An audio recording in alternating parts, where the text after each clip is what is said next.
नमस्कार मंडळी, आपल्या चॅनलमध्ये आणि आजच्या एका नवीन रेसिपीमध्ये तुम्हा सर्वांचं स्वागत आहे.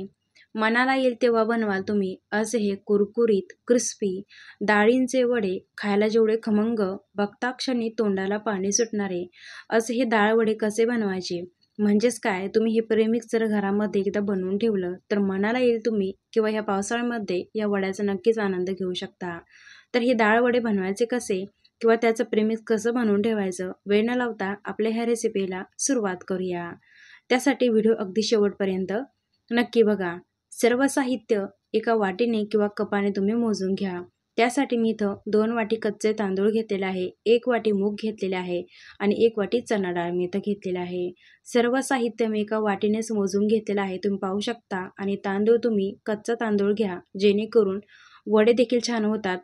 तर इथं बघा, सर्व असं साहित्य मी तुम्हाला दाखवलेलं आहे. त्यानंतर गॅसवरती ठेवली आहे कढई आणि कढईमध्ये टाकूया आपण तांदूळ आणि दोन्हीही डाळी छान असे मंद आचेवरती आपण 3 ते 4 मिनिटं भाजून घेणार आहोत. आता हे तांदूळ आणि डाळ भाजले गेले आहेत की नाही हे कसे कळणार? छान असं थोडासा सुगंध येतो. मंद आचेवरती अगदी 3 ते 4 मिनिटं भाजले गेले की छान असा सुगंध देखील सुटतो, तेव्हा समजून घ्यायचं. किंवा थोडासा रंग देखील बदलतो. तर तुम्ही पाहू शकता इथं आपले हे तांदूळ आणि डाळ छान असे भाजले गेलेले आहे. आता आपण एका ताटामध्ये थंड होण्यासाठी काढून घेऊया. थंड झाल्यानंतरच आपण मिक्सरच्या भांड्यामध्ये अगदी पावडरमध्ये हे डाळ तांदूळ मिक्सरमध्ये बारीक करून घेणार आहोत. होता होईल तेवढे बारीक करून घ्या. त्यानंतर डाळ वडे बनवण्यासाठी अगदी यातील थोडीशी पावडर किंवा प्रेमिक्स आपण एका मिक्सिंग बाउलमध्ये घेऊया. तर मी इथं 2 ते 3 चमचे मिश्रण डाळ वडे बनवण्यासाठी इथं घेतलेलं आहे. त्यानंतर तुम्ही आवडीनुसार कमी अधिक करू शकता. आणि हे प्रेमिक्स एकदा बनवून ठेवले तर महिनाभर ते 1.5 महिना खराब होत नाही. तुम्ही कधीही मनाला येईल तेव्हा तुम्ही हे डाळवडे बनवू शकता.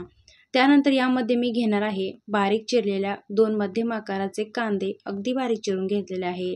3 ते 4 हिरव्या मिरच्या अशा बारीक चिरून कट करून मी इथं घेतलेल्या आहेत. त्यानंतर यामध्ये आपण घेऊया 1 बटाटा साल काढून मी असा बारीक किसणीने किसून घेतलेला आहे. त्यानंतर ह्यामध्ये घेऊया 5-6 कढीपत्त्याची पानं. कढीपत्ता जर आवडत नसेल तर स्किप करू शकता. 1 चमचा मी इथं लाल तिखट पावडर घेतलेली आहे. आवडीप्रमाणे तिखटचं प्रमाण तुम्ही कमी अधिक करू शकता. छोटा चमचा हळद पावडर मी इथं घेतलेली आहे आणि त्यामध्ये घेऊया चवीनुसार मीठ. आता हे सर्व जिन्नस हाताच्या साहाय्याने एकदा मिक्स करून घ्यायचं आहे. थोडंसं पाणी टाकून, म्हणजे लागेल तसं पाणी याच्यामध्ये आपण घेणार आहोत. खूप जास्त पाणी घ्यायचं नाही आहे. आणि डाळ वडे बनवण्यासाठी जे मिश्रण असतं ते घट्ट असतं. खूप पातळ मिश्रण करायचं नाही आहे. अगदी थोडंसं पाणी टाकून, आणि पाणी मी इथं अगदी नॉर्मल पाणी घेतलेलं आहे. तर इथं बघू शकता अगदी डाळ वडे बनवण्यासाठी जसं मिश्रण पाहिजे अगदी तसं मिश्रण तयार झालेलं आहे. अगदी तळ हातावरती 1 वडा थोडंसं थापून पाहायचा आहे. तर बघू शकता परफेक्ट असं मेजरमेंट आपलं या मिश्रणाचं झालेलं आहे. तर इथं छान असे तळ हातावरती आपण इथं सर्व वडे थापून घेणार आहोत. मध्यम आचेवरतीच कढईमध्ये तेल तापवायला ठेवलेलं आहे.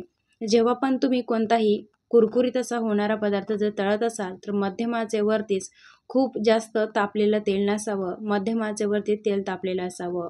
तेलामध्ये मावतील एवढे 3 वडे मी इथं तेलामध्ये सोडलेले आहेत. गॅस अगदी मध्यम आचेवरतीच ठेवायचा आहे. मध्यम आचेवरतीच आपण हे वडे तळून घेणार आहोत. 2 ते 3 मिनिटं वड्याला झाऱ्याचा किंवा उलथण्याचा वापर करायचा नाहीये. तर इथं पाहू शकता, किंवा दुसरी पद्धत तुम्हाला दाखवते. जर तुम्हाला हातांना पोळण्याची किंवा तेलात टाकताना तेल उडण्याची शक्यता असते, तर तुम्ही दुसरी पद्धत म्हणजे वडा थापल्यानंतर झाऱ्यावरती ठेवून झाऱ्याच्या साहाय्याने सुद्धा तेलामध्ये सोडू शकता. तर इथं पाहू शकता अगदी 5 ते 6 मिनिटं मध्यम आचेवरती तेलामध्ये वड्या तळण्यासाठी लागतात. तर मस्त असे कुरकुरीत हे वडे आपण सर्व असे तळून घेतलेले आहे. बघू शकता रंग देखील अगदी परफेक्ट असा आलेला आहे. तर मंडळी, सर्व वडे मी इथं तळून घेतलेले आहे. असे हे प्रीमिक्स तुम्ही पण एकदा नक्की बनवून ठेवा, म्हणजे या पावसाळ्यामध्ये तुम्ही नक्कीच या वड्यांचा आनंद घेऊ शकाल. खूप छान असे कुरकुरीत लागतात, अगदी झटपट देखील तयार होतात. कोणतेही डाळ तांदूळ भिजवण्याची गरज नाही किंवा जास्त काही झंझट करण्याची गरज नाही. बाहेरून कुरकुरीत आणि आतून बघू शकता मस्त असे, कोणताही इनो सोडा काही न वापरता छान असे खमंग कुरकुरीत आपले हे असे आजचे डाळवड्याची रेसिपी जर तुम्हाला आवडली असेल तर मंडळी, रेसिपीला नक्कीच लाईक करा, इतरांना देखील शेअर करा. आणि चॅनलवर जर नवीन असाल तर चॅनलला नक्कीच सबस्क्राईब करा. हे वडे तुम्हाला किंवा आजची रेसिपी कशी वाटली मला कमेंट बॉक्समध्ये सांगायला विसरू नका. तुम्ही हा व्हिडिओ कुठून बघत असाल ते देखील मला कमेंट बॉक्समध्ये सांगायला विसरू नका. अशाच नवनवीन आणि मस्त रेसिपी पाहण्यासाठी या चॅनलवरती परत भेटूया एखाद्या मस्त रेसिपी.